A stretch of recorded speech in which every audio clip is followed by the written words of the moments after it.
Put your hand flat on a table. Feel the surface, solid, stable, predictable. Now imagine standing on ground that has been pushing upward for hundreds of years.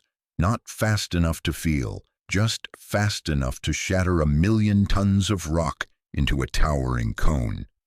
In the middle of the Siberian taiga, 700 kilometers from the nearest city, with no road for 100 kilometers in any direction, there is a formation that does not exist anywhere else on Earth.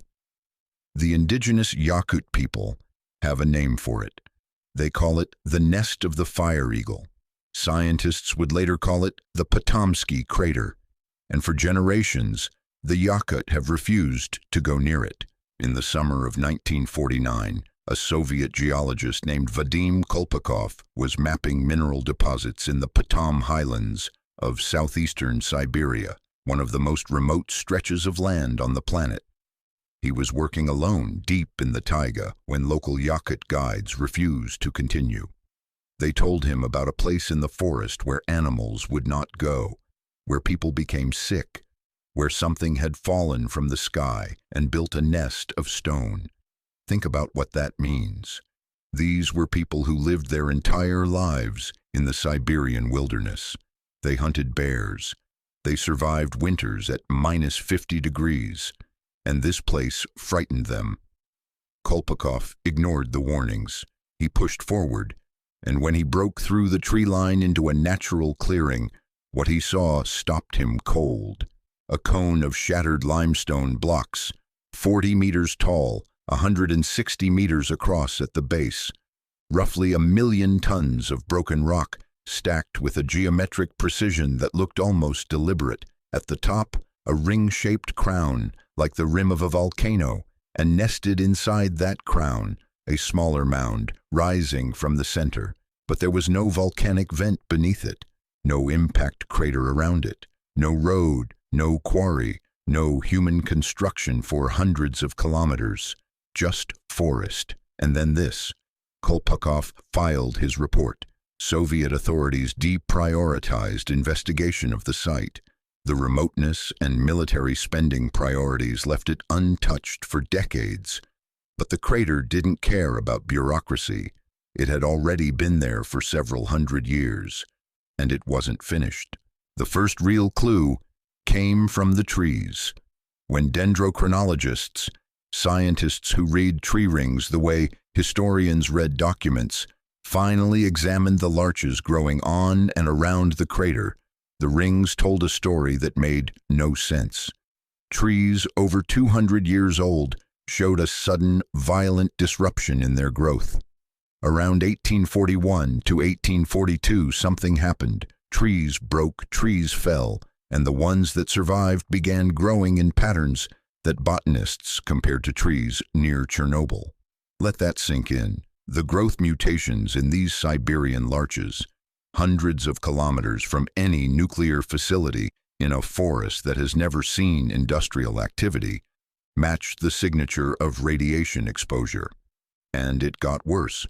When geochemists analyzed the rings in detail, they found elevated concentrations of uranium and strontium, radioactive elements, pulsing through the wood, not background noise, concentrated in specific growth years, as if something beneath the soil was periodically releasing bursts of radioactive material upward through the root system.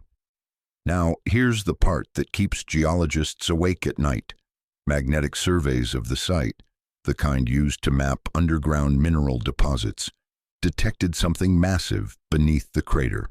A dense metallic body extending from roughly 100 meters to 600 meters below the surface with abnormally high electrical conductivity, possibly titanium-bearing, half a kilometer deep, sitting directly beneath 1,000,000 tons of shattered rock that shouldn't be there. And no drilling expedition has ever gone deep enough to reach it. But here's where it gets truly strange. The crater isn't dead. Measurements taken decades apart show the central mound is still changing. The crater appears to shift, rise, and fall over time. A living geological formation, Whatever process began several hundred years ago hasn't stopped. It's still happening, right now, beneath a forest where no one is watching. 3 theories have tried to explain this. Each one fails in a different way. The obvious answer, the one that occurred to Kolpakov immediately, was a meteorite. Something fell from the sky. It hit the ground. It shattered the bedrock into 1,000,000 fragments and pushed them upward into a cone. Case closed. Except no impact fragments have ever been found. No fusion crust on the rocks. No shocked quartz, the mineral fingerprint that every confirmed meteorite impact leaves behind. The limestone blocks are shattered but not melted. Whatever did this wasn't hot. The meteorite theory has one champion who won't let go. Those who note the Tunguska event of 1908, the largest impact event in recorded history, occurred also in Siberia, roughly 700 kilometers to the west, and no physical remnant of the Tunguska object was ever recovered either. Could the Patomskiy Crater be where part of it landed? The timing kills it. Dendrochronology dates the crater's formation to well before 1700, 2 centuries or more before Tunguska. Close in geological terms, not close enough. The second theory, volcanic activity, specifically a kimberlite pipe, the same geological process that pushes diamonds to the Earth's surface. Deep underground pressure forces material upward through a narrow channel, erupting in a cone-shaped deposit. This explains the shape. It explains the slow growth. It even explains why the central mound might still be rising. Except there's no vent, no pipe, no channel. Every kimberlite formation on Earth has a visible conduit, the tube through which material traveled upward. At Patomskiy, the bedrock beneath the crater is intact, unbroken. Whatever pushed 1,000,000 tons of limestone upward didn't come through a hole. Think about that for a moment. 1,000,000 tons of rock moved with no visible mechanism for moving it. The third theory, and the one that disturbs the most geologists, is endogenic. The crater was formed by some process originating deep within the Earth's crust that we haven't identified yet.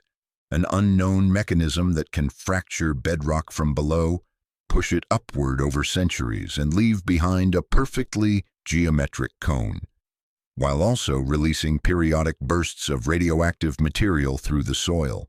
This theory has the fewest objections. It also has the fewest answers. Something we don't understand yet is honest. It's also the most unsettling explanation a scientist can offer, because it means the textbook is missing a chapter. Here is what we know. Several hundred years ago, in one of the most remote forests on Earth, 1,000,000 tons of limestone began to move. It rose from below, not from above, and arranged itself into a cone 40 meters tall with the symmetry of something designed. The trees that grew on it absorbed radiation from the soil. Their rings tell a story of periodic upheaval, as if the earth beneath them shudders every few decades, releasing another pulse of something from deep below. Beneath it all, something dense and metallic sits in the bedrock, extending half a kilometer into the earth. We know it's there.